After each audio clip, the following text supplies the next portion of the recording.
దివ్యానుగ్రహం ప్రేక్షకులకు నమస్కారం.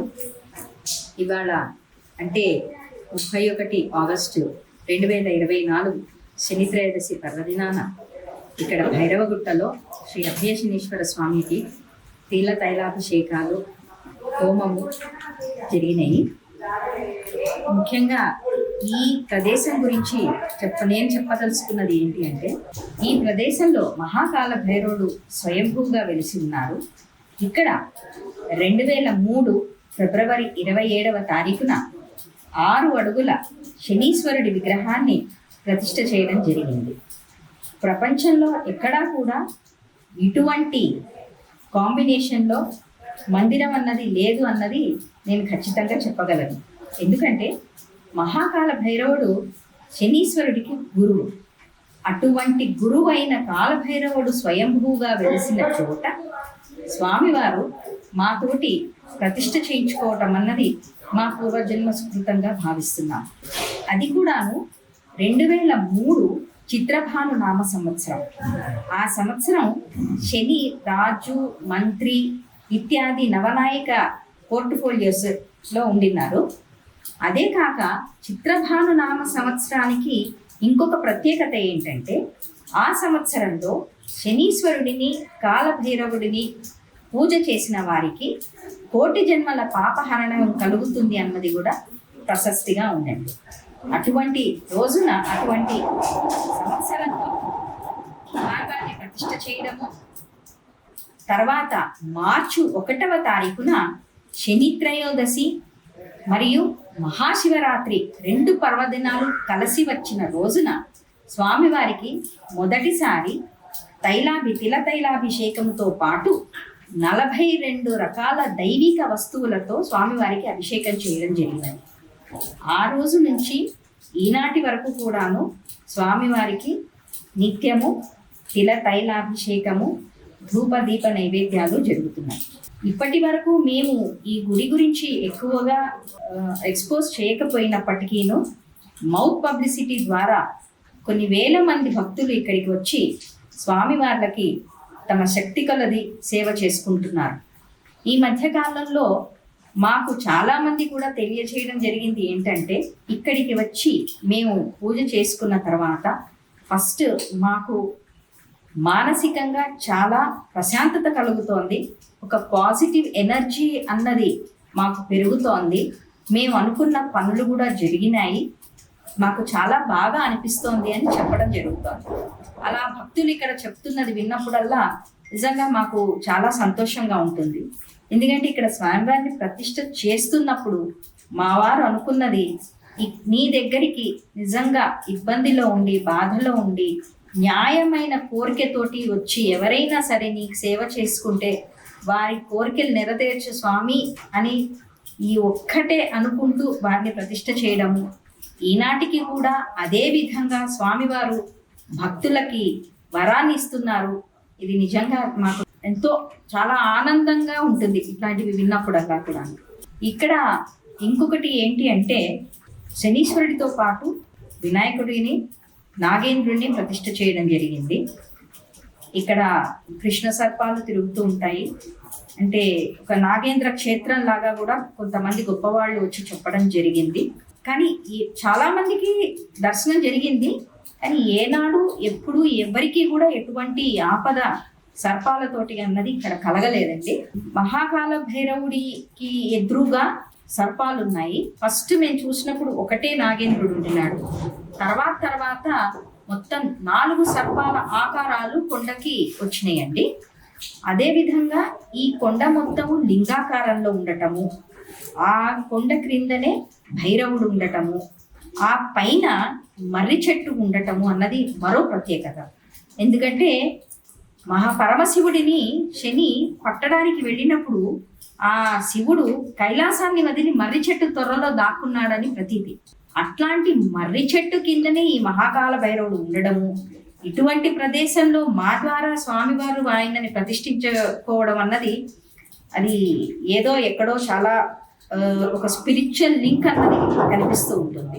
వీటి అన్నిటితో పాటు భక్తులకి ఇక్కడికి వచ్చిన వారందరికీ మంచి జరుగుతున్నది, వారికి ఉపశమనం కలుగుతోంది ఎటువంటి గ్రహ బాధలైనా కానీ మాకు టైం బాగాలేదు అనుకున్న వాళ్ళు చాలామంది వచ్చి కాలభైరవుడి దగ్గర అష్టమి నాడు, అమావాస్య రోజు, ఆదివారం నాడు బూడిద గుమ్మడికాయలో దీపాలు పెట్టడము, గారెల దండ వేయడము, ఇలాంటివి కాలభైరవుడికి చేసుకోవడము, తర్వాత శనివారాలు ఇక్కడ స్వామివారికి వచ్చి తిలతైలాభిషేకాలు చేసుకోవడం చేస్తూ ఉంటారు.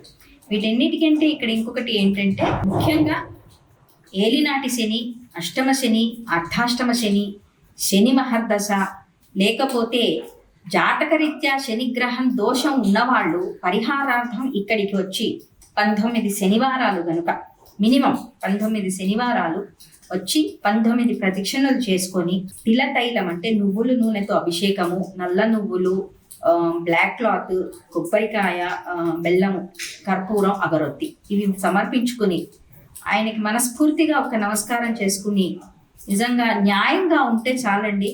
శివుడి తర్వాత అంత కరుణ కలిగిన గ్రహం నవగ్రహాలలో శని గ్రహం. చాలా వరకు శని అనగానే ఏదో పీడించేవాడని ఒక నెగిటివ్ క్యారెక్టర్గా చూపించారు. చాలా తప్పండి, అది కరెక్ట్ కానే కాదు. ఏళ్ళనాటి శని కానీ ఇప్పుడు నేను చెప్పినట్టు అర్ధాష్టమం, అష్టమ శని, శని మహర్దశ ఇవి అన్నీ మొదలవ్వడానికి పూర్వము మనం చేసిన మంచి చెడ్డల ప్రభావమే ఈ పీరియడ్లో మనం చూస్తాం.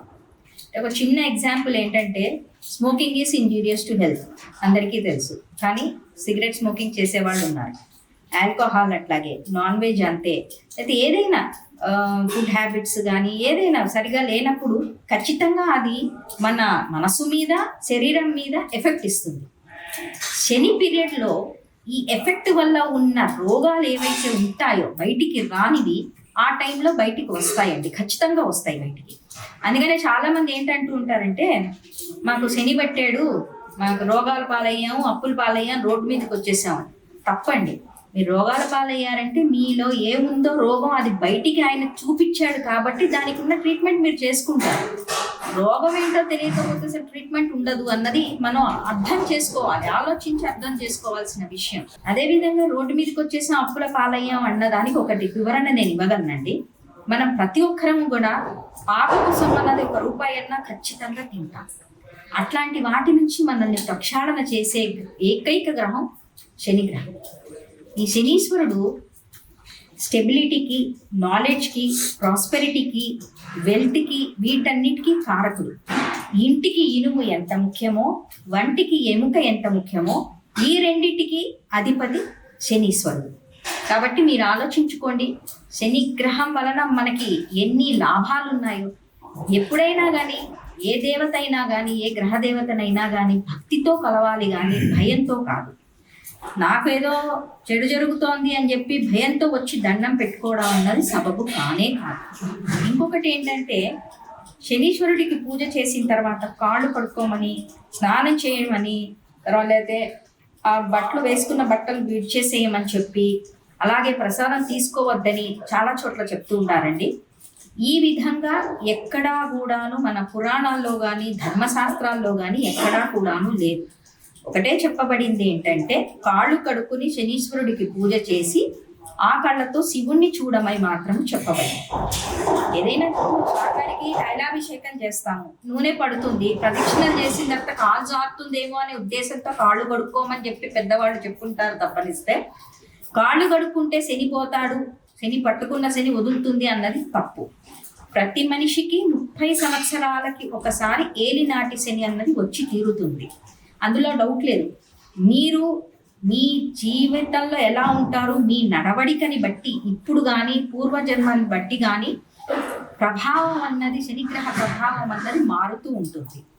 నిజంగా మీరు నిజాయితీగా కరెక్ట్గా ఉంటే ఆయన ప్రభావం ఎక్కువగా ఉండదు. ఇది ముందు గ్రహించవలసిన విషయం.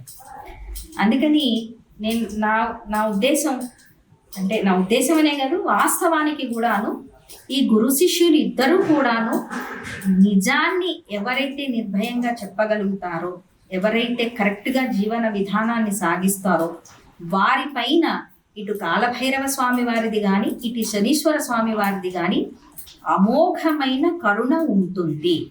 ఇది మాత్రం వాస్తవం. దీన్ని గ్రహించగలరని కోరుతున్నాను. నమస్కారం.